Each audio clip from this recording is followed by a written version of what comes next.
Success. నీకు ఈ ప్రపంచాన్ని మార్చేయగల కెపాసిటీ ఉంది. మనకి జీవితంలో ఎన్నో ఓటములు వస్తుంటాయి, ఎన్నో బాధలు కూడా వస్తుంటాయి. నువ్వు ఆలోచిస్తూ నీ సక్సెస్ని దూరం చేసుకోకు. నువ్వు ఏదైనా సాధించాలి అనుకుంటే దాని గురించి మొదట నువ్వు చెప్పడం ఆపేసి పని మొదలుపెట్టు.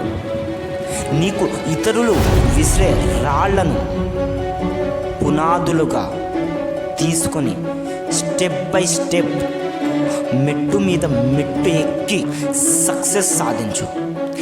లాస్ట్కి చెప్పేది ఒకటేరా, సక్సెస్ సాధించేందుకు ఒక మంచి ఫార్ములా అయితే నేను చెప్పలేను, కానీ ఓటమికి మాత్రం ఎల్లప్పుడూ అందరికీ నచ్చేలా ఉండటమే నీ ఓటమికి అది పునాది అవుతుంది.